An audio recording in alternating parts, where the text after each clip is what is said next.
사순절 5번째 주일입니다.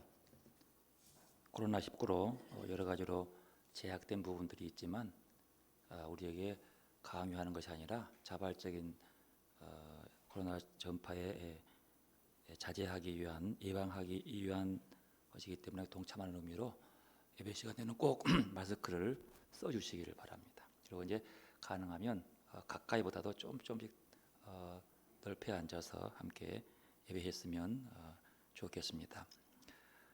사순절 기간 이제 깊어지는 오늘 사순절 마지막 주일입니다. 5번째 주일인데 이 거룩한 주일에 하나님 생각하고 하나님 바라보는 여러분들에게 예수 그리스도의 은혜와 하나님의 사랑과 성령의 친교가 함께 하시기를 기원합니다. 서로 인사합니다. 사랑합니다. 감사합니다.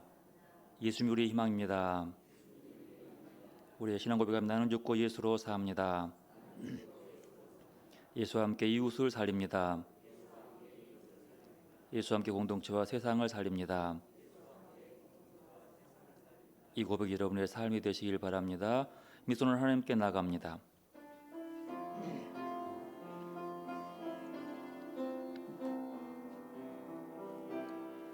주께와 엎드려 경배드립니다. 주 계신 곳엔 기쁨 가득 못 가도 노고와도 바꿀 수 없네. 예배드림이 기쁨 됩니다. 주께와 엎드려 경배드립니다.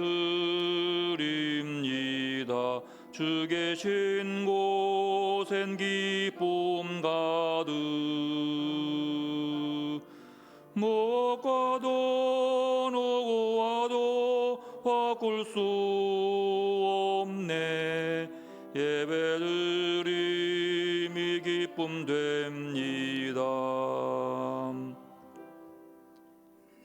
6월절 전에 예수께서 자기가 세상을 떠나 아버지께로 돌아가실 때가 이룬 줄 아시고 세상에 있는 사람들을 사랑하시되 끝까지 사랑하시니라.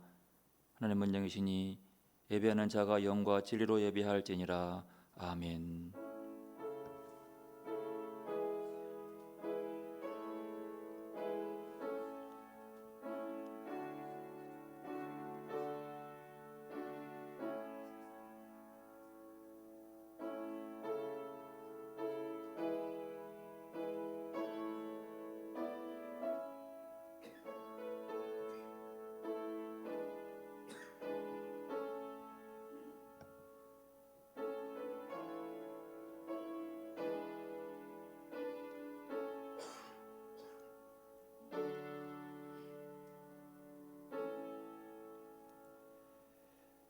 십자가의 사랑으로 우리를 구원해 주신 하나님, 아무런 공로 없는 저희들을 하나님의 자녀로 삼아주시고 영생의 길을 걷게 하시니 감사를 드립니다.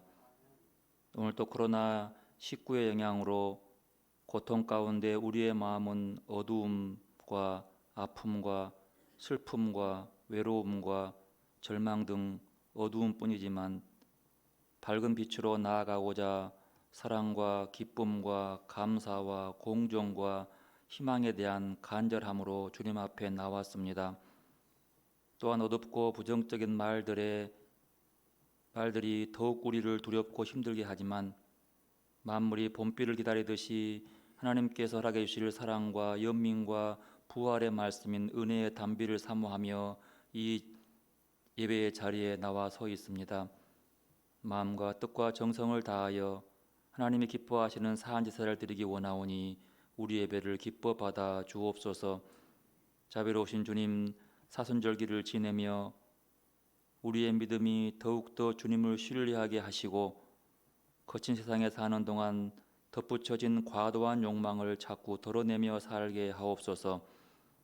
우리의 경험과 지식에만 의존하여 판단하며 살지 않게 하시고 주님의 지혜를 구하는 겸허함으로 살도록 인도하여 주옵소서. 우리를 위해 십자가를 지신 주 예수님의 이름으로 기원하옵나이다. 아멘. 찬송 272장 찬양합니다.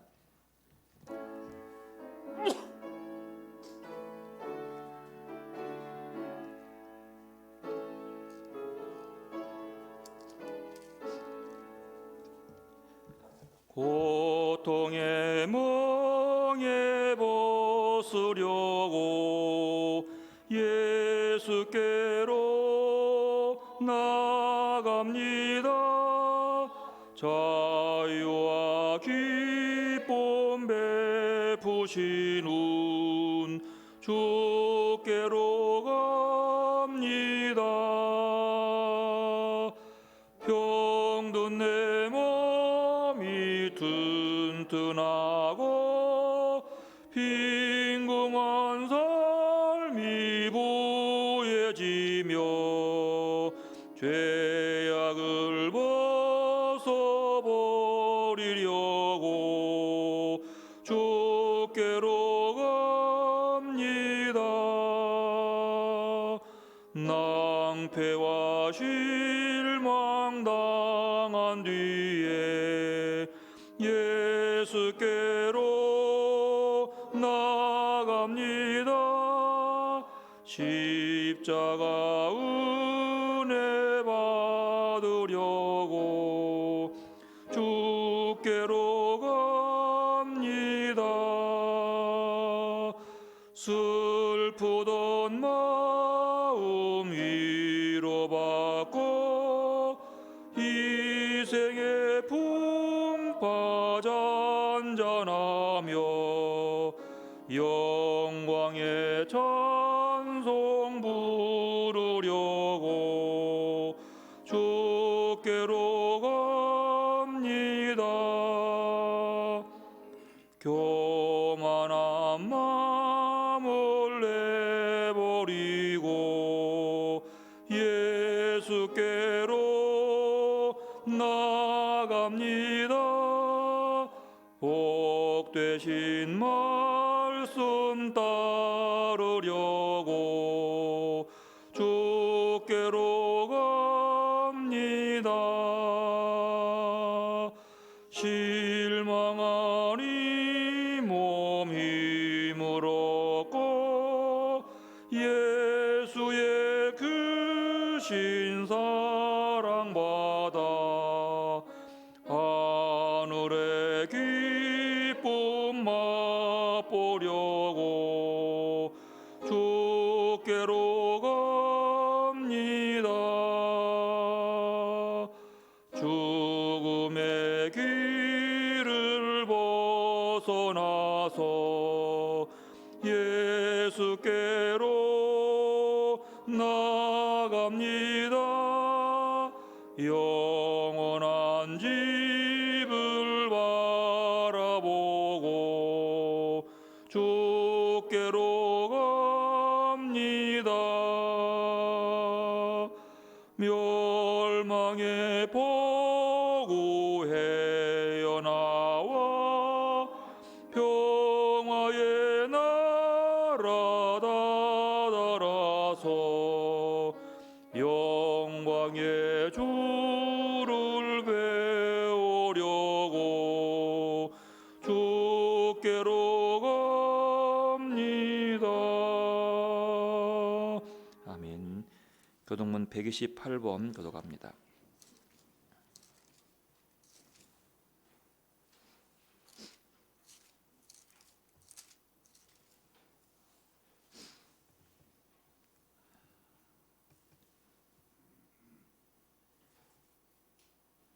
나의 영혼이 잠잠히 하나님만 바라미며 나의 구원이 그에게서 나오는도다.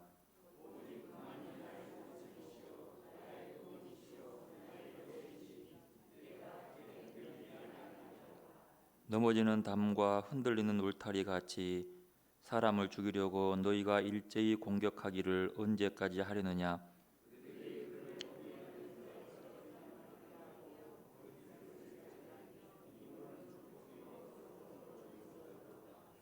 나의 영혼아 잠잠히 하나님만 바라라. 물은 나의 소망이 그로부터 나오는도다.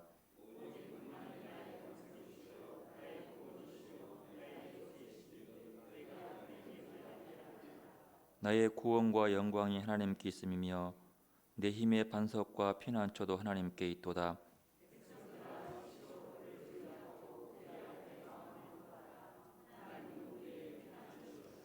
아멘. 참회 기도를 드리겠습니다.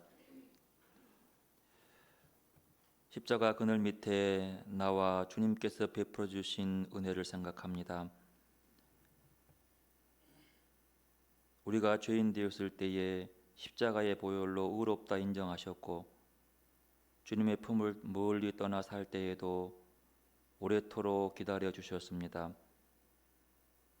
열매 없는 나무가 되어 땅만 차지하고 있었을 때에도 참아 주셨고, 절망의 수렁에서 헤어나오지 못할 때에 권능의 손으로 건져 주셨습니다. 그러나 저희들은 이러한 하나님의 사랑을 당연한 것으로만 알고 그 은혜에 응답하는 삶을 살지 못했습니다. 물질의 복을 받았지만 선한 일에 힘쓰지 못했고, 치유의 복을 받았지만 건강한 몸을 주님께 온전히 드릴 줄 몰랐습니다. 주님만 바라보고 주님의 음성에 귀를 기울이기보다는 세상 유혹에 휩쓸려 번잡한 마음으로 따스한 사랑으로 오시는 주님을 제대로 느끼지 못했습니다. 주님, 받은 바 은혜를 제대로 깨닫지 못하고 어리석게만 살았던 저희들을 불쌍히 여기셔서 용서하여 주옵시며, 이제는 하나님만 두려워하고 예수님만 자랑하고 죄 짓는 것을 부끄러워하는 삶을 살려는 저희들을 일으켜 세워 주옵시고, 이제는 주님과 나만의 것들을 침묵으로 고백합니다.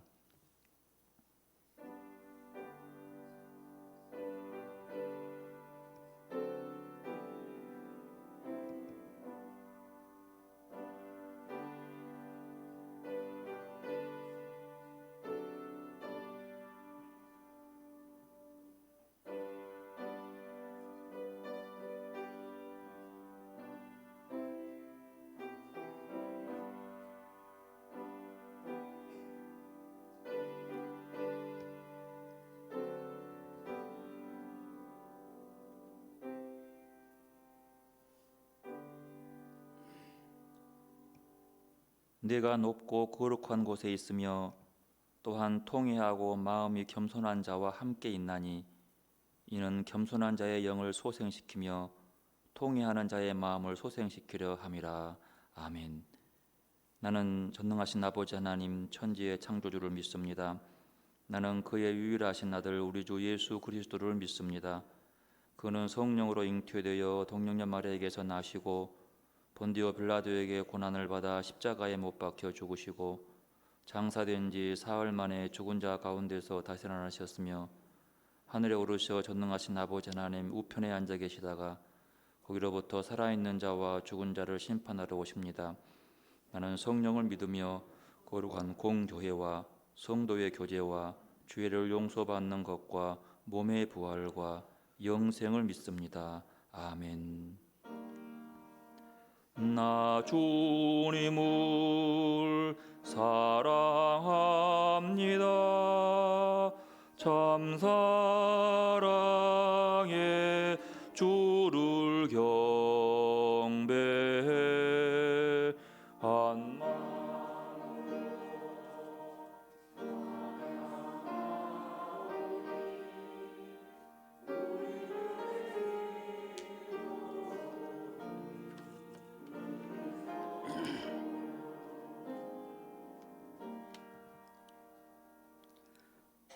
언제나 저희들의 삶을 지켜주시고 인도하여 주시는 하나님 아버지, 주님의 한량없는 사랑과 은혜에 감사와 찬송을 드립니다.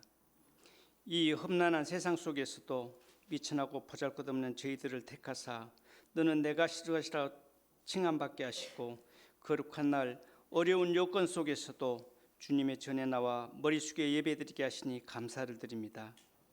그러나 저희들 내 생각이 먼저 앞서고 교만한 생각들이 삶을 지배하는 성결치 못한 마음으로 주님이 오늘 또 주님 앞에 나왔습니다. 주님, 저희들의 나약함을 용서하여 주시옵소서. 특별히 사순절 주간을 보내며 주님의 사랑과 은혜를 깊이 새기며 말씀 묵상과 경건의 시간을 보내야 하지만 아직도 주님 앞에 저희들이 교만하고 자고한 어리석은 자임을 느낍니다. 저희들이 교만이 하나씩 깨어지게 하시며 십자가를 바라볼 때마다 새로운 감동으로 우리들이 자아를 돌이키며 깨닫는 저희들이 되게 하여 주시옵소서. 우리를 구원하기 위하여 이 땅에 오셔서 고난당하신 우리 주님을 가만히 바라봅니다. 우리의 이기적인 신앙의 모습도 돌아보며 반성하고 가만히 고개를 떨굽니다. 그러나 우리의 생각과 강구는 항상 중부하지 못하고 내 자신과 내 가정의 문제의 벽을 넘어서지 못하고 있으며 헛된 욕망과 목적을 가지고 살아가고 있음을 발견합니다. 하나님 아버지, 나약한 저희들의 믿음이 용서함 받고 변함 받기를 원합니다. 주님께서 말씀하신 규례와 법도를 어기고 죄를 먹고 마시는 우리들이 추악한 모습들이 이 시간 십자가의 보혈로 깨끗하게 정함받기를 원합니다. 환난 날에 우리의 도움이 되시는 전능하신 하나님 아버지, 급속도로 확산되는 코로나19로 온 세계가 심히도 혼란스럽고 불안하기 그지없습니다. 코로나19 퇴치를 위해 우리 정부도 불안한 노력을 하고 있지만 아직도 많은 사람들이 고통과 두려움 속에서 살얼음판을 걷듯 하루하루를 불안 속에서 보내고 있습니다. 학교는 개학일이 지나도 가지 못하고 움직여야 하는 사업장의 기계도 멈춰가고 주님 앞에 드리는 예배마저도 온전히 드리지 못하는 현실 속에서 우리 인간의 능력에는 한계가 있음을 자복합니다. 이 위기 상황을 하나님이 간섭하여 주시고 하루속히 종식시켜 주시기를 원합니다. 사랑의 주님, 오늘은 사순절 다섯째 주일입니다. 사순절 기간 동안 저희들이 마음과 눈이 어두워져서 교만해져서 하나님과의 관계가 소홀해지는 일이 없기를 원합니다. 저희를 지혜롭게 하시어 받은 은혜에 감사드리며 주님의 말씀과 뜻에 순종하는 삶 살아가게 하옵소서. 주의 일을 기쁨으로 감당할 수 있게 하시며 주님이 교회에 속한 자로서 모든 일에 절제하고 인내하며 우리 모두가 경건한 마음을 갖도록 도와주시옵소서. 거룩하신 하나님 아버지, 모든 마무리 소생하는 봄을 맞으면서 움츠렸던 저희들의 믿음도 새로움으로 입혀주시고 마지막 피 한 방울까지 아낌없이 흘리신 주님의 사랑과 제자들의 발을 씻기신 주님의 성김을 본받아 저희도 십자가의 사랑으로 이웃을 부유케 하며 교회를 찾는 자마다 주님의 참 사랑을 전하게 하옵소서. 이제 목사님 나오셔서 주의 말씀을 대언하실 때에 성령님께서 친히 함께 하셔서 준비하신 말씀 위에 은혜와 기름 부음을 넘치게 하옵소서. 예배를 통하여 주님의 음성으로 듣는 저희들이 되게 하시고 주님의 십자가 사랑 속에 깊이 빠져드는 은혜의 시간 되게 하옵소서. 찬양 중에 임하시는 하나님 아버지, 준비하신 찬양을 기쁘게 흠량하시고 영광 홀로 받으소서. 이 예배를 온전히 받아주시옵길 원하오며 우리를 위하여 고난받으신 예수님의 이름으로 기도드립니다. 아멘.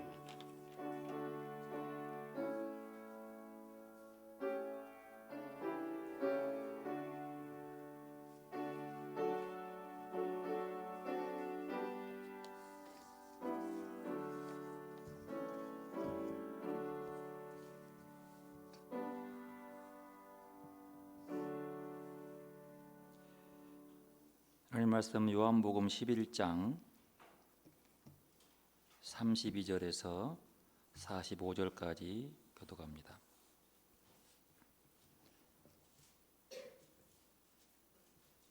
요한복음 11장 32절에서 45절까지입니다.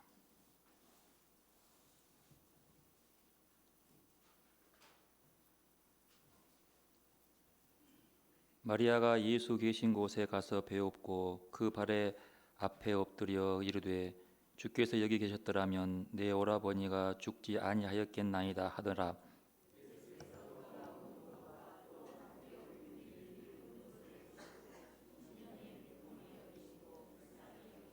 이르시되 그를 어디에 두었느냐 이르되 주여 와서 보옵소서 하니 이에 유대인들이 말하되 보라 그를 얼마나 사랑하셨는가 하며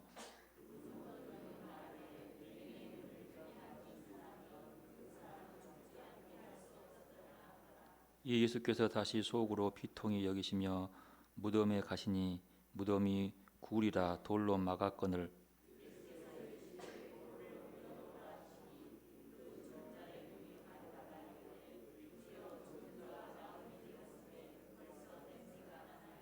예수께서 이르시되 내 말이 내가 믿으면 하나님의 영광을 보리라 하지 아니하였느냐 하시니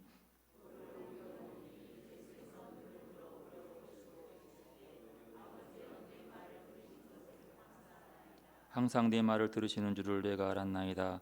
그러나 이 말씀하옵는 것은 둘러선 무리를 위함이니 곧 아버지께서 나를 보내신 것을 그들로 믿게 하려 함이니이다. 죽은 자가 수족을 배로 동인 채로 나오는데 그 얼굴은 수건에 쌓였더라. 예수께서 이르시되 풀어 놓아 다니게 하라 하시니라.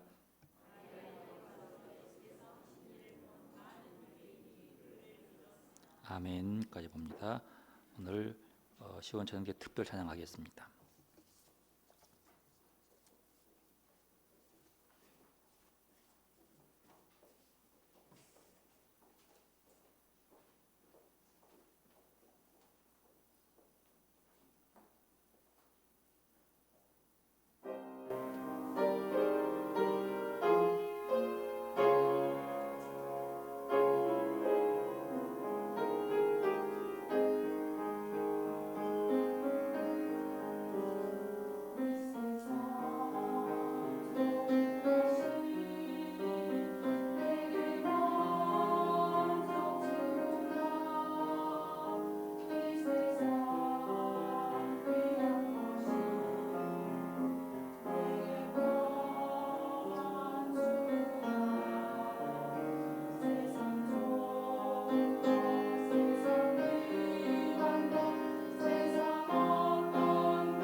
위로와 평안의 주님의 사랑과 평화가 여러분과 함께 하시기를 기원합니다. 코로나19를 통해서 늘 느끼는 것이지만 참으로 인간이 연약한 존재다라는 것을 느낍니다. 그리고 또 하나의 배울 점은 사람은 혼자 살려고 발버둥 치는 것이 아니다. 함께 사는 것이다. 라는 것을 느낍니다. 나만 배부르고 나만 잘 사는 것이 잘 사는 게 아니다. 코로나19를 예방하기 위한 대처는 총을 갖고 있다고 해서 되는 것이 아니에요. 근데 어느 나라는 코로나를 대비하면서 총을 사는 나라가 있다더라고요. 왜 그럴까요? 총을 사는 건 두려움의 경고예요. 보이지 않는 이 바이러스를 잡기 위해서 총을 산다. 물론 총이 무서워서 안 올 수 있지만 핵무기도 안 무서워하는 것이 바이러스더라고요. 어리석은 짓입니다. 나만 살기 위한 것이죠. 함께 노력하고 함께 하지 아니하면 이기적으로는 헤쳐나갈 수 없다는 것을, 공동체가 무엇이고 함께 사는 것이 무엇인가를 알려주는 그런 모습입니다. 그 속에서 인간이 너무 약해요. 연약한 이유는 혼자 살려고 하기 때문이에요. 함께 더불어 살려고 고민하지 않기 때문이에요. 예방 못한다고 아무리 말을 하고 흉을 보고 손가락질하고 누구 책임이라고 해도 전혀 이 예방에 도움되지 않습니다. 말없이 겸손하게 어려운 자들을 돌아볼 줄 알고 조용히 문 앞에 필수품을 남겨놓고 떠나는 사람들의 모습, 그저 내가 어찌할 줄 모르니까 그냥 모아놓던 저금통 들고 나와서 마스크 하나 사서 나눠달라고 주는 이런 마음들이, 함께하는 그 마음들이 살아가는 것이지, 집에 무서운 총을 갖다 놓고 예방한다고 막을 수 없는 거죠. 물론 사람은 막을 수 있겠지만 어려운 사람 죽으라고 격리시켜 놓아도 소용없다는 모습. 매일 저는 샬렘 매일 묵상을 통해서 코로나를 위해서 기도합니다. 우리 잠깐 제가 했던 그 기도문을 가지고 함께 기도부터 하겠습니다. 신종 코로나19 사태로 세상이 혼란스럽고 많은 이들이 고통과 어려움 속에 있습니다. 우리와 함께 탄식하시며 치유와 평안을 위해 일하시는 성령님의 기도와 활동에 우리의 마음을 엽니다. 그리고 그 거룩한 공간 속에서 육체적, 심리적, 영적 고통 가운데 있는 형제, 자매, 피조물들을 위해 기도합니다. 그들의 마음에 평안을 주옵소서.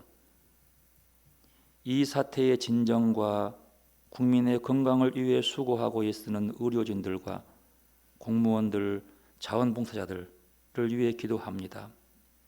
그들이 힘들어 쓰러지지 않게 하시고 병들어 넘어지지 않게 하시고 새로운 용기로 그들을 위해서 격려하며 일어설 수 있도록 은혜 베풀어 주옵소서. 우리와 이 사회 가운데 두려움이 아닌 사랑이 넘치게 하시고 좌절과 절망이 아닌 희망이 썩게 하시고 배제와 혐오와 손가락질이 아닌 연대와 공존과 연민과 사랑이 샘솟도록 인도하여 주옵소서. 그래서 이번 이 기회로 더욱더 하나님 안에서 끈끈한 사랑의 공동체가 되는 이 민족과 온 인류가 되게 하여 주옵소서. 예수님의 이름으로 기도리옵나이다. 아멘. 여러 가지로 많이 묵상해 보면서 가닥제에서 홀로 이제 한 가정이 있는 가닥제 영성원에서 나누는 코로나 사태를 묵상하는 것이었습니다. 그 들은 편지 제목이 지구야 멈추어라 라는 제목으로 왔는데, 제가 먼저 함께 나눠보도록 하겠습니다. 경기도와 강원도의 도계 역할을 하는 장락산 한가운데를 버젓이 차지하고 있는 궁전 규모의 건물이 있습니다. 이름하여 천정궁이라고 합니다. 통일교에서 세운 곳으로 그들 세력의 위엄을 보여주기 위해 충분합니다. 통일교는 문선명을 왕으로 삼는 왕국입니다. 이 집단을 본보기로 하여 새롭게 세력을 뻗치고 있는 신천지도 하나의 왕국입니다. 이만희 교주가 살고 있는 집도 뻗젓이 공공궁전이라 이름을 붙였습니다. 이들 신흥 종교 집단은 처음부터 기독교의 이름을 빙자하면서 시작했고 지금도 성경 말씀을 입에 달고 다니도록 합니다. 그런데 예수님은 결코 자신의 왕국을 건설하려 하지 않았습니다. 그분이 선포하는 하나님 나라는 자신이 왕이 되는 예수 왕국이 아니었습니다. 그분은 자신을 선하다고 추켜 세우는 사람에게 어찌 나를 선하다 일컫느냐, 하나님 한 분 외에는 선한 이가 없다, 오히려 나무랐습니다. 제왕적 권위와 마초적 독선으로 한 집단을 이끌어가는 일이 전 세계적으로 확산되고 있습니다. 북한의 김정은은 말할 것도 없고 미국의 트럼프, 일본의 아베, 러시아의 푸틴, 중국의 시진핑, 영국의 존슨, 그리고 필리핀의 두테르테가 그 뒤를 이어갑니다. 나라만 그런 게 아니라 기업도 교회도 마찬가지입니다. 제왕적 독선과 마초적 독단의 형국에 전혀 예기치 않았던 일이 터진 것입니다. 이른바 코로나 왕국입니다. 왕관의 모양을 하고 나온 이 세력 앞에 다들 자만의 턱과 자고의 꼬리를 내리고 있습니다. 여호수아 시대처럼 태양이 멈추는 엄청난 사건이 발생한 것입니다. 태양이 멈추고 달이 멈춘 것과 같이 이 지구를 멈추게 하고 있습니다. 태양아, 너는 기브온 위에 머무르라. 달아, 너도 아알론 골짜기에 그리할지어다. 어쩌면 좀 더 깊이, 좀 더 깊이, 눈에 보이는 것이 아니라 더 깊은 곳을 한번 쳐다보라 라고 하는 묵상이었습니다.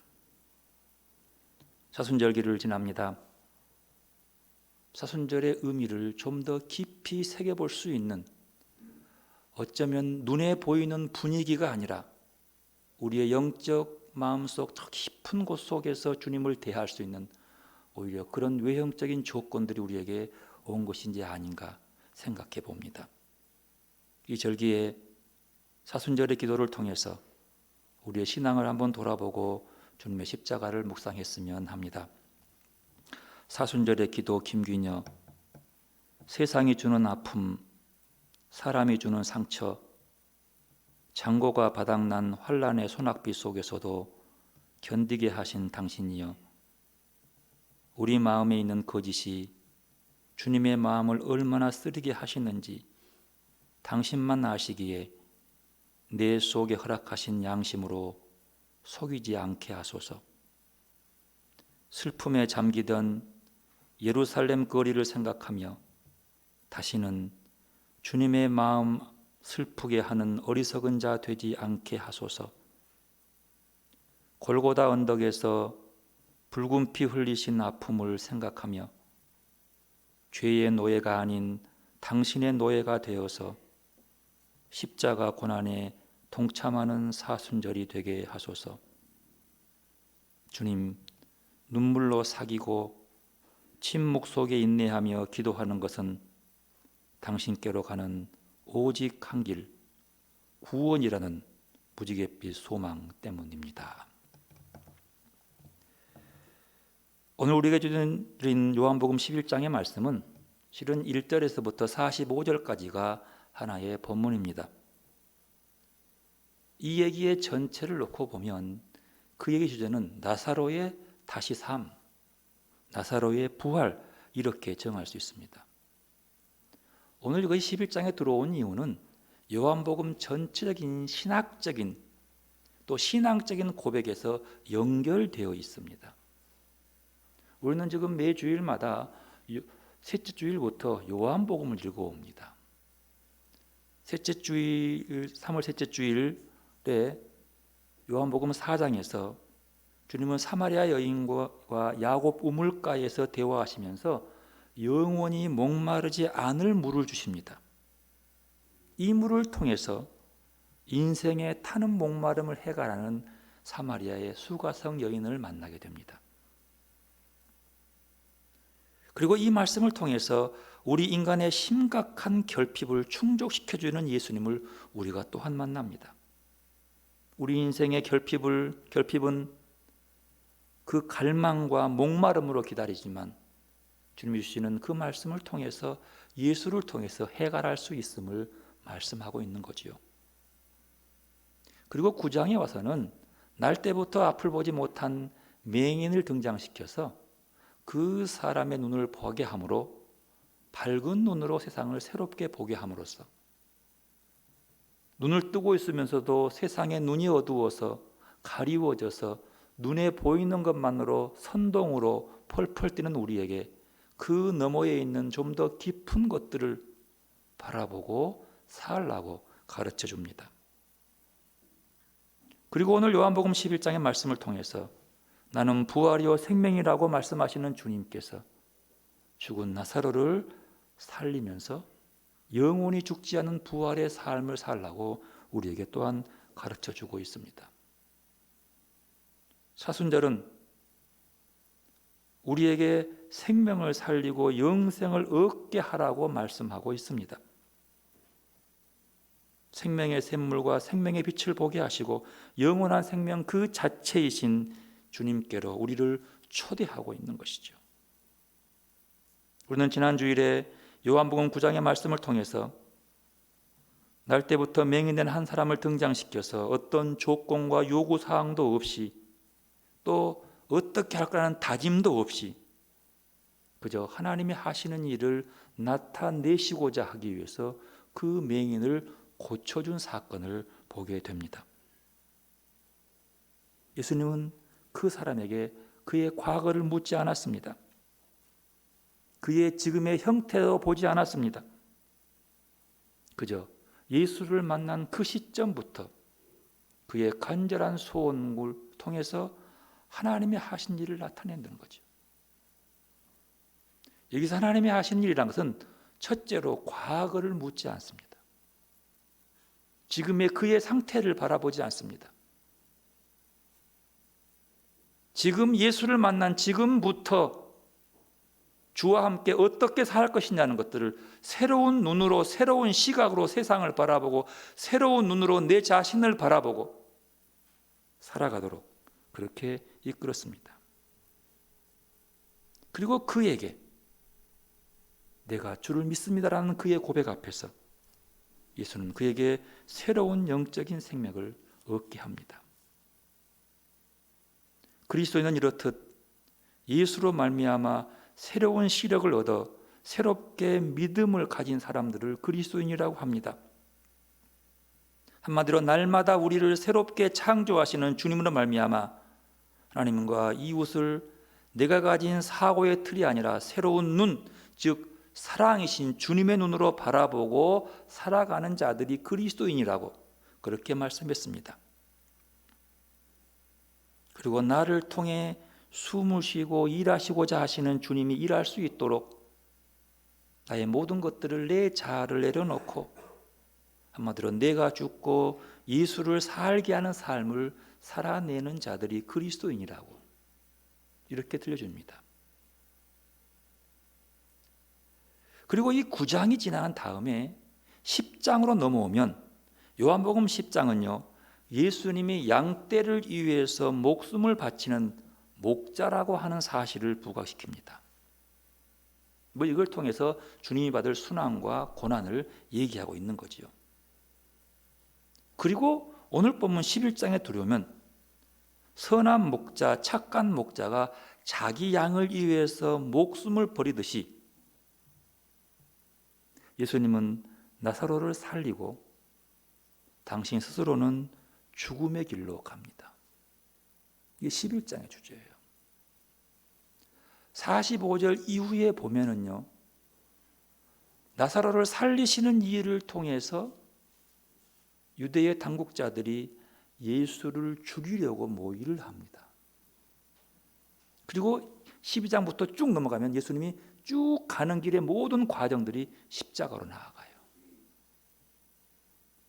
바로 이것이 정점이에요. 요한복음의 중심은 죽은 나사로를 살리고 예수는 죽음으로 가는 거예요. 이게 그리스도의 모습이에요. 나사로를 살린 오늘 이야기는 사람 하나 살린 기적이 얼마나 놀라운지를 말하려고 하는 것이 아니라는 거예요. 오늘 죽음이 지닌 의미를 깊이 묵상해 볼 필요가 있어요. 그러면서 부활하신 예수 그리스도가 우리 안에 어떻게 살아계시고 그분 죽음의 의미를 우리가 어떻게 이해해야 하는지를 말해주고 있는 분입니다. 그래서 오늘 본문의 얘기예요. 예수는 죽은 나사로의 무덤 앞에서 비통한 마음을 2번씩이나 강조하고 있습니다. 비통하다. 왜요? 나사로를 사랑했기 때문이라고 합니다. 이 부분도 알아볼 필요가 있어요. 오늘 말씀을 좀 더 세밀하게 우리에게 적용시키면서 말씀을 들어보도록 하십시다. 오늘 이 요한복음 10장의 말씀은 시작은 그래요. 예수님이 사랑했던 친구 나사로가 병이 들었어요. 그리고 급기야 그 병으로 그 나사로가 죽어버렸습니다. 그런데 예수님은 그냥 그 소식을 듣고도 그렇게 있다가 예수님이 가서 결국은 그 죽은 나사로를 무덤에서 걸어 나오게 만들어요. 살려줬다는 얘기. 이게 오늘 본문의 그냥 주제의 큰 틀의 얘기예요. 여러분, 이 얘기 속에서 여러분에게는 무엇이 다가오십니까? 뭐가 느껴집니까? 예수님께서 오셔서 나사로를 살려줬다는 그 사실이 어떻게 들냐는 거예요. 이야, 예수님의 초능력, 죽은 자도 살리시는 그 능력, 그것만 생각하십니까? 여러분, 그런 신앙을 우리에게 만들어내고 있습니다. 죽은 자를 살린 예수를 보면서 뭘 보냐라면, 야, 예수님의 이 초능력 봐. 이게 예수가 아니면 누가 하겠냐고 바라보는 거지요.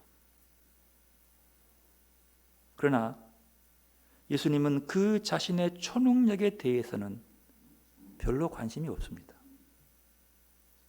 예수는 병자를 고치고 죽은 자를 말씀 한마디로 살리시는 그 능력, 이거에 대해서는 전혀 관심 없어요. 별로. 그리고 이 병들고 죽음 이 자체를 놓고 이렇게 좀 이런 고민하거나 어떻게 병은 자를 한 번 더 살려볼고 이런 생각을 주님은 하지 않습니다. 6절 보면은요, 나사로가 병들었다 함을 들으시고 그 계시던 곳에 이틀을 더 유하시고, 다급해서 보낸 거거든요.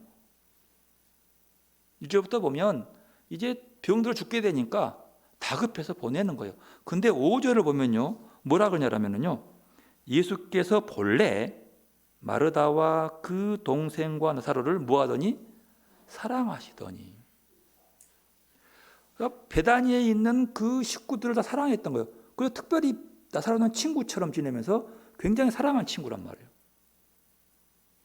근데 오죽이 답답했으면 병든 그 오빠를 살리기 위해서 동생들이 사람을 보낸 거예요.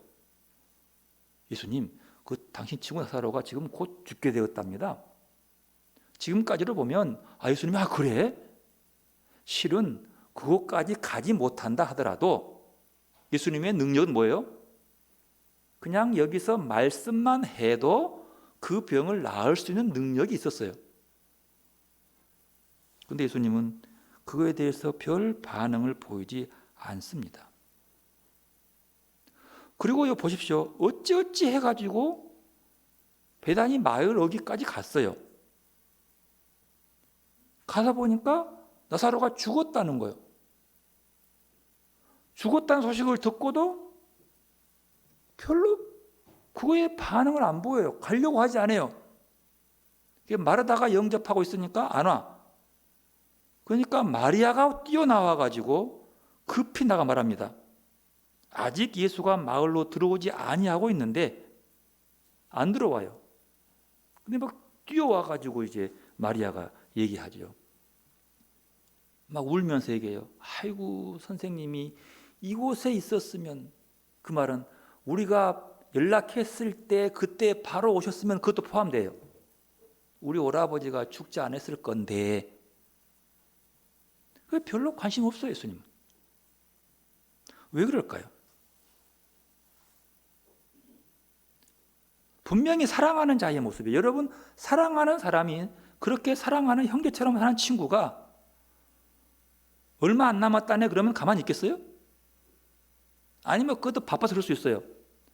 그러면 죽었다네. 여러분, 우리나라의 기본적인 무슨 상을 당하면 아무리 전방에 있는 군인이라도 뭐요? 딱 그냥 나오는 거예요.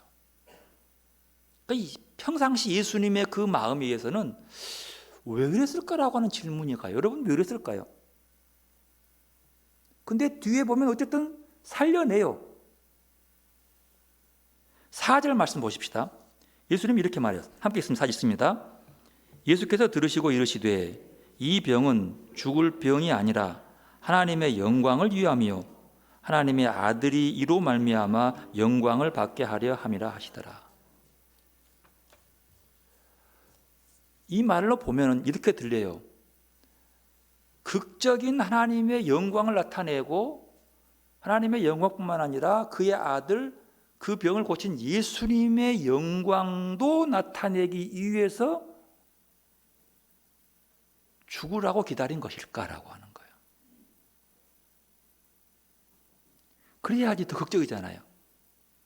그냥 뭐 죽고 살고 있을 때 고친 것보다도 아예 그냥 딱 죽어서 무덤에 딱 묻혀가지고 썩은 냄새가 탁 날 때 탁 살리면 얼마나 멋있겠어요.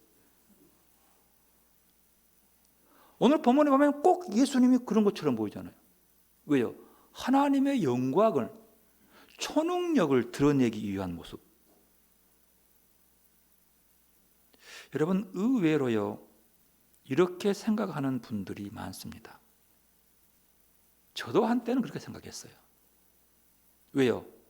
이미 아프다는 말을 듣고 알았어요. 그가 병드는 것은, 그것은 하나님의 영광을 위한 것이고 내 영광을 위한 것이에요. 지금까지 많은 병자를 고쳤어요. 그 병자 고친다고 영광이 되겠어요? 그러니까 더 극적인 영광을 위해서 그럴 수 있다는 거죠. 그래서 죽을 때까지 기다리고 그렇게 미적거리셨는가? 여러분, 예수님이 이렇게 자기 영광과 하나님의 영광을 위해서 모략을 꾸며서 사람들에게 화려하게 짠하고 등장하고 있냐 이 말입니다. 만약에 예수님이 그렇게 자기 영광을 위해서 나사로를 죽기까지 기다렸다면 참 좀 비참하죠. 비참하죠. 아니, 만약에 이렇게 믿는다면 우리의 신앙은 굉장히 자기중심적인 신앙이 되는 겁니다. 본문을 그렇게 본다라면요, 굉장히 내중심적, 이기적 신앙이 되는 거죠. 자기 영광을 위해 다른 사람의 고통을 무시해도 좋다는 뜻이에요. 다른 사람의 고통을 이용해서 내가 영광을 받겠다고 하는 말입니다. 실제로 기독교 신앙 가운데 이런 식으로 믿는 사람들이 있습니다. 이런 신앙이 있어요. 지금도 있습니다.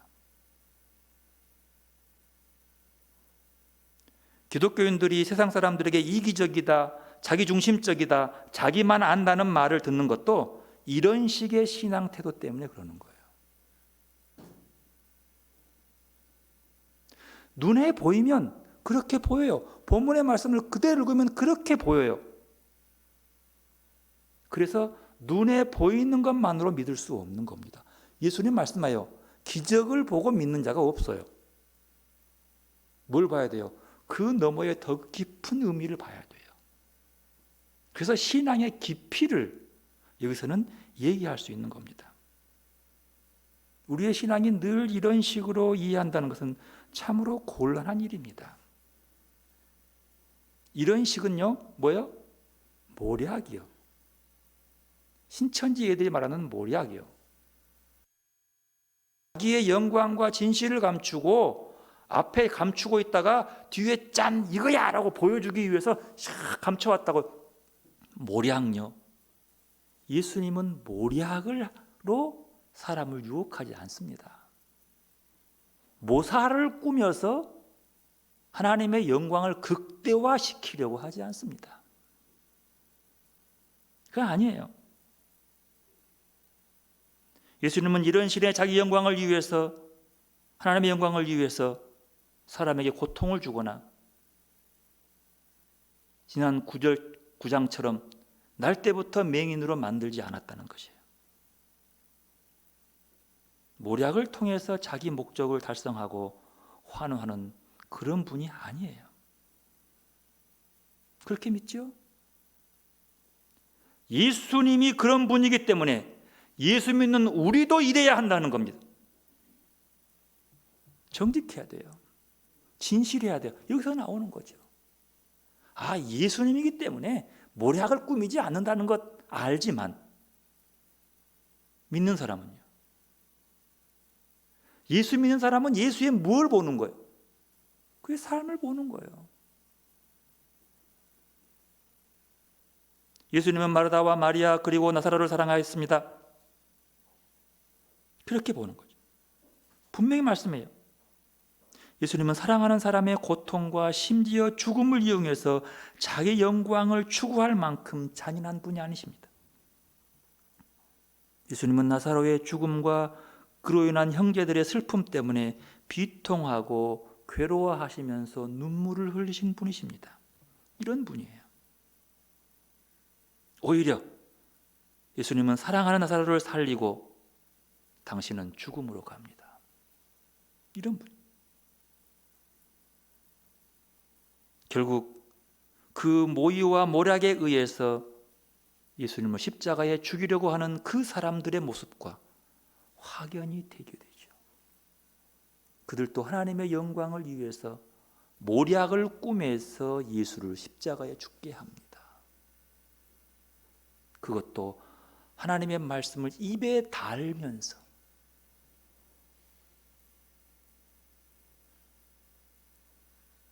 성경은 예수님의 나사로를 죽기를 기다렸다가 말하지 않습니다. 다만 이틀을 더 머물렀다고 얘기합니다. 이틀을 머물고 나서 그 다음에 가는 곳이 유대 지방이었다고. 베다니도 아니고 유대 지방이라고 합니다. 여러분 10장에 보면은요, 예수를 돌로 쳐 죽이려고 하는 곳이 예루살렘 근방 유대 땅이었어요. 그래 예수님이 지금 저리 피신해서 세례 받았을 수 있었던 요단강 쪽으로 피신해 있었어요. 여기에 있을 때 지금 나사로가 병들어서 죽어가는 거예요. 좀 멀지 여기가. 그러니까 그곳인데 예수님은 지금 친구의 집에 달려가는 것이 아니라 10장에 나오는 돌로 쳐 죽이려고 하는 자들을 피해서 도망갔던 그 지역으로 또 가고 있는 사실이죠. 가자, 유다로 가자. 그러니까 16절에 보면 도마가 이렇게 말하죠. 우리도 주와 함께 죽으러 가자. 이거 봤거든요. 그 과정이 쭉 나옵니다. 급기야 예수님께서 그 마음속에 오늘 본문 33절을 보면 나옵니다. 34절 말씀 함께 있습니다. 32절부터 있습니다. 마리아가 예수 계신 곳에 가서 배웠고 그 발 아래 엎드려 이르되 주께서 여기 계셨더라면 오라버니가 죽지 아니하였겠나이다 하더라. 예수께서 그가 우는 것과 또 함께 온 유대인들이 우는 것을 보시고 심령이 비통히 여기사 불쌍히 여기사, 비통히 여기시고 불쌍히 여기사. 예수님께서 왜 그들을 보고 비통히 했을까요? 왜 불쌍히 여겼을까요? 그 밑에 보면 사랑했기 때문이라고 그러는 거죠. 이거 뭐 똑같아요. 근데 그 사랑은 어떤 사랑이었을까 하는 겁니다. 분명히 예수님께서 그 우는 것을 보시고 함께 울었습니다. 예수님의 마음이요, 사랑의 마음이요. 여러분, 예수님은 아프고 힘들 때, 외롭고 지칠 때, 상처받고 괴로워할 때 함께 괴로워하고 함께 아파하며 눈물을 흘리시는 분이십니다. 우리의 아픔과 고통을 멀리하지 않습니다. 한마디로 예수님은 코로나로 두려움에 떨고 있는 자들과 함께 그 자리에 있어요. 열이 올라와서 산소호흡기를 꽂고 있는 그들과 함께 있으면서 그를 위로하고 있는 거예요. 버린 것이 아닙니다. 공감과 소통을 하는 분이에요. 아픔과 함께 공감하고 함께 아파하는 분이지. 그걸 놓고 네 죄 때문이요, 네가 그러기 때문이요 말하지 않습니다. 함께 아파하는, 남의 아픔에 도무지 공감하지 못하는 사람들, 다른 사람들의 말에 전혀 귀 기울이지 않아서 도무지 소통되지 않고 자기 말만 하는 사람들이 있습니다. 속 터지는 거죠. 예수님은 그러지 않습니다. 그냥 그하고가 함께 있어요. 공감할 줄 모르고 소통할 줄 모르는 분이 아니라는 겁니다. 함께 아파하는 분이라는 거죠. 그래서 그들과 함께 울고 그 죽음 앞에 비통히 합니다. 여러분, 그것이, 그 아픔, 그 비통이 나사로를 살게 하는 거예요. 또 하나의 비통의 관점은요, 나사로의 죽음 때문에 비통했던 것이 아닙니다.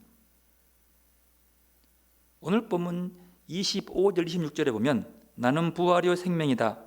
나를 믿는 자는 죽어도 살겠고 무릇 살아서 나를 믿는 자는 영원히 죽지 않을 것이다 라고 말씀하십니다. 예수님의 말씀이 마르다나 마리아에게도 전혀 받아들여지지 않는 거예요. 이 말씀 속에서 예, 나 그 말씀 믿어요 라고 하면서 그 말씀의 믿음의 시점을 우리가 다음에 죽은 다음에 뭘로 보지 못하는 거예요? 지금 여기에 부활을 보지 못하는 거예요. 죽어도 사는 사람의 삶, 부활의 삶이 지금 여기에 일어날 줄로 믿지 못하는 것 보고 주님의 마음이 안타까워, 비통하는 거죠. 이 일을 어떻게? 여러분 42절 보십시오. 42절 보면은요, 항상 내 말을 들으시는 줄 내가 알았나이다. 그러나 이 말을 하옵는 것은 둘러선 무리들을 위함이니 곧 아버지께서 나를 보내신 것을 그들로 믿게 하려 함이니이다. 둘러선 사람들이 믿지 못해요. 그래서 할 수 없이 그들을 믿게 하기 위해서 내가 아버지 이렇게 합니다. 즉 나사로를 살리겠습니다, 그 말이에요. 왜요? 믿지 않기 때문에. 여러분, 그리스도인은요, 눈에 보이는 것에만 얽매여 있어서 눈에 보이지 않는 것에 낯설어하는 박제된 영혼으로는 하나님 만날 수 없습니다. 눈에 보이는 현상으로 하나님 만날 수 없어요. 자유를 잃어버리면 부활을 잃어버리는 것이라고 합니다. 내 인식의 늪 안에서 예수님을 바라보면서 왜 나의 늪에 들어오지 않냐고 어리석게 외쳐대는 이가 바로 마르다와 마리아였다는 것이죠. 그래 비통하는 거예요. 이렇게 모를까? 어쩌면 그 모습이 내 모습인 것 같아요. 그리고 우리는 늘 기도하여 주여 내 눈 열어주소서, 주님 바라보도록. 예수님은 기적을 행하실 때에 그 기적 자체만을 목적으로 삼지 않았습니다. 그 기적을 통해서 더 큰 진리를 가르치려고 했던 것이죠. 우리는 언제나 기적 자체에 머물러요. 기적을 통해서 더 큰 것. 예수님은 죽은 자를 3번 살리세요, 살아생전. 그러나 그것만 우리는 바라보려고 해요. 그러나 그 너머를 봐요. 기적 자체만 바라보니까 안 되면 네가 믿음이 없다 그러고 믿음 없어서 안 들은다 그러고 말하는 거죠. 그 너머의 깊이를 볼 수 있어야 되는데 말입니다. 여러분, 엄밀히 말하면요, 나사로는 부활했다라고 볼 수 없어요. 왜냐하면요, 부활한 사람은요 영원히 사는 거예요. 근데 나사로는 살아났다가 또 죽었잖아요. 이게 뭘 의미하는 거예요? 더 큰 뜻을 바라보라는 거죠. 즉 부활의 신앙, 부활에 동참을 하는 거죠.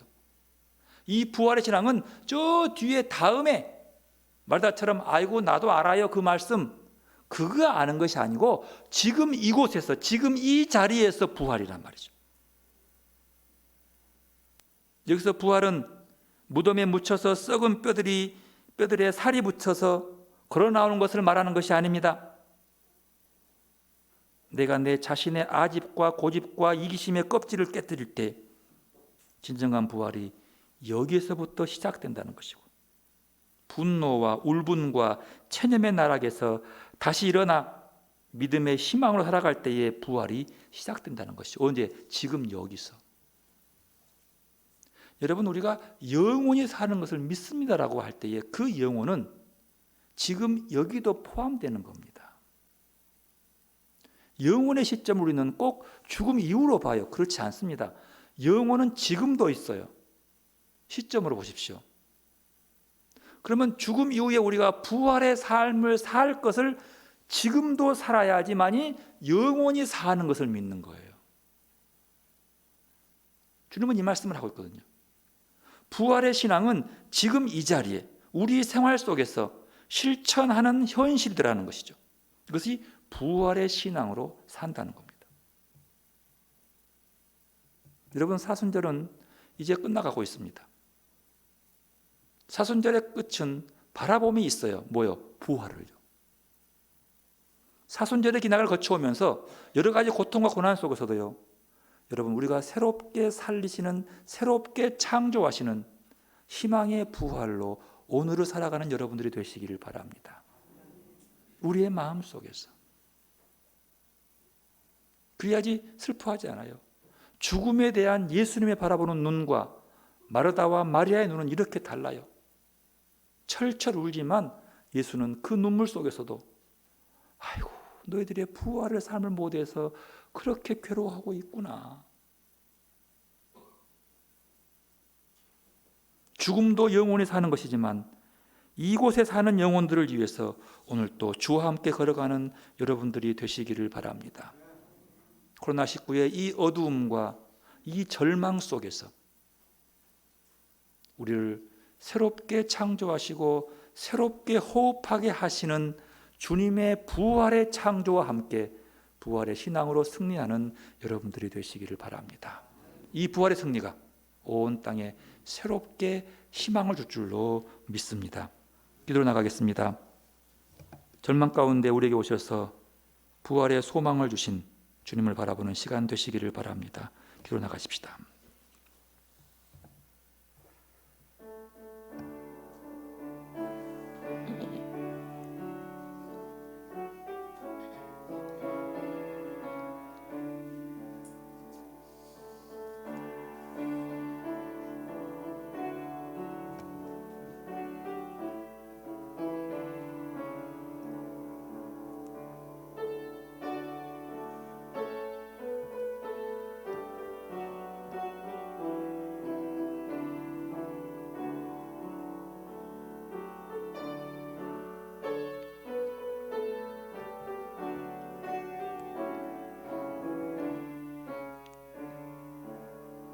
내가 고요히 주님을 주님을 기다립니다. 오셔서 우리를 새롭게 하여 주소서.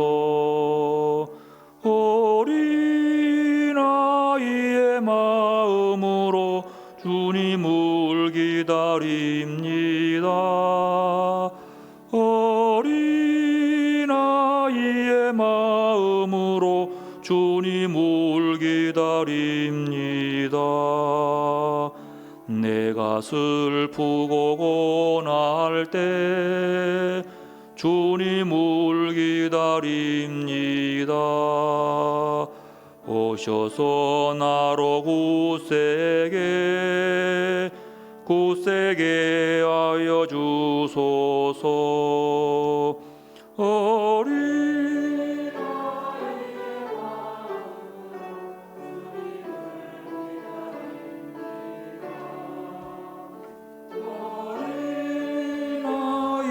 마음으로 주님을 기다립니다.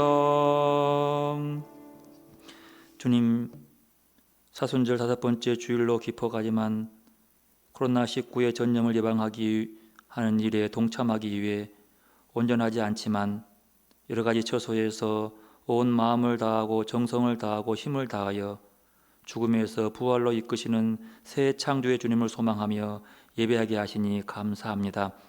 이런 재난 가운데서도 언제나 우리를 불쌍히 여기시고 사랑으로 품어주셔서 주님 안에 참평을 누리도록 인도하여 주었사오니 그 은혜에 감사해서 우리가 각자 온 마음을 다하여 예배드리면서 우리에게 준비한 예물을 구별하여 바칩니다. 이 예물을 거룩하게 하시고 예물을 바치는 사람들의 온 마음과 정성도 거룩하게 하셔서 흠양하여 주옵소서. 그리고 이 예물을 통해서 쓰여지는 곳마다 주님의 뜻대로 사랑으로 쓰여질 수 있도록 인도하여 주옵소서. 예수님의 이름으로 기도드리옵나이다. 아멘. 주요송하겠습니다.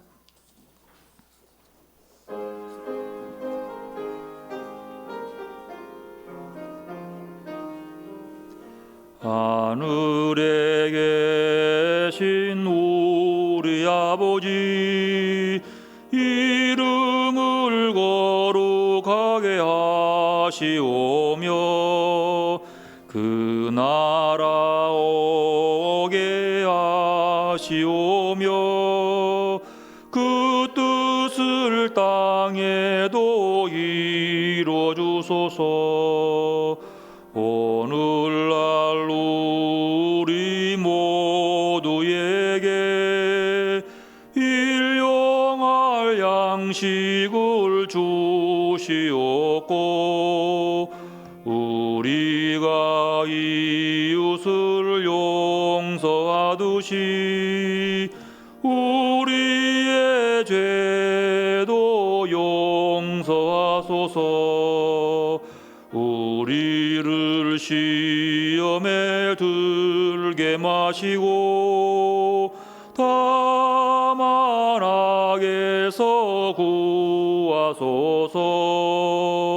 그 나라 권세와 영광이 아버지께 영원히 있사옵니다. 아멘. 여호와는 내게 복을 주시고 너를 지키시기 원하며 여호와는 그 얼굴로 내게 비추사 은혜 베푸시기를 원하며 여호와는 그 얼굴을 내게로 향하여 드사 평강 주시기를 원하노라.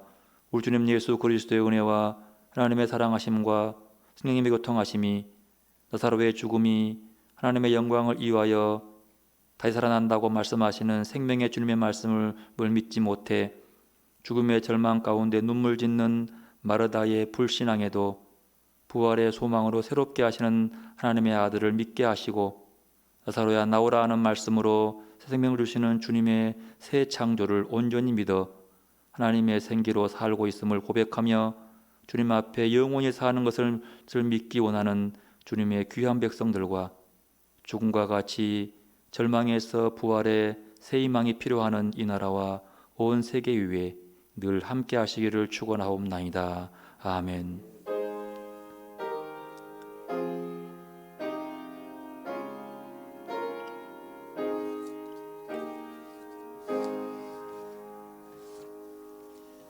예수님이 우리 희망입니다. 서로 인사하겠습니다.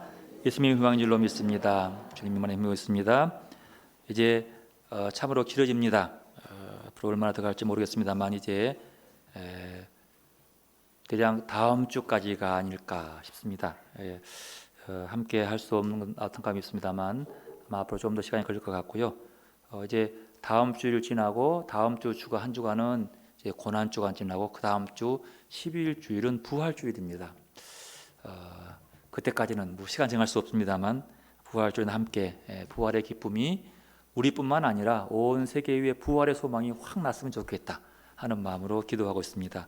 여러분도 함께 이 일을 통해서 기도할 수 있기를 바라겠습니다. 우리 지난 주일에 이런 어려운 속에서 우리 김연한 집사님께 돌아가셔서 목요일에 장례식을 했습니다. 참 너무 제가 집사님한테 미안하고 마음 아픈 일이었고 우리가 다 같이 해야 되는데 이 코로나 때문에 굉장히 이거 어떻게 장례식 같지 않는 그런 분위기로 그냥 제가 잠깐 조문만 다녀왔습니다. 여러분 마음을 위로해 주시고 우리 또 권사님 또 장로님도 위로해 주시기를 바랍니다. 신남일 장로님 이게 너무 허리가 있었는데 이하번에 이렇게 시술해 가지고 이렇게 했던 그 위쪽 아래쪽이 두 군데가 또 그렇게 됐대요. 그래서 굉장히 아파서 누워 계시는데 이제 몇 주 더 이렇게 누워 있다가 조금 이제 붓기 가라앉고 그러면 다시 또 그 부분을 시술해 가지고 이렇게 한다고 합니다. 여러분도 기도해 주시기를 바랍니다. 이게 신방 제대로 먹고 전화로만 이렇게 하고 있는데 영 마음이 그렇습니다. 여러분 기도해 주시고 이루어 주시기 바랍니다. 성인환 권사님은 아마 다음 주 정도 태어날 것 같습니다. 기도해 주시기 바랍니다. 그 외에 요양원에 계신 분들을 기도해 주시고요. 또 여러 노래 믿는 분들도 기도해 주시면 대단히 감사하겠습니다. 지난주 선구함송 요한복음 9장 3절 말씀 함께합니다. 예수께서 대답하시되 이 사람아 그 부모의 죄로 인한 것이 아니라 그에게서 하나님의 하시는 일을 나타내고자 하심이라. 아멘. 이번 주는 요한복음 11장 25, 26절 말씀 함께합니다. 예수께서 이르시되 나는 부활이요 생명이니 나를 믿는 자는 죽어도 살겠고 무릇 살아서 나를 믿는 자는 영원히 죽지 아니하리니 이것을 내가 믿느냐. 아멘. 패션 드리겠습니다.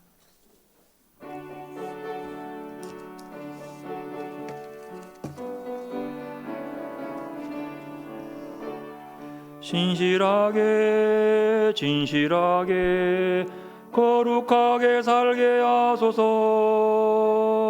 신실하게 진실하게 거룩하게 살게 하소서.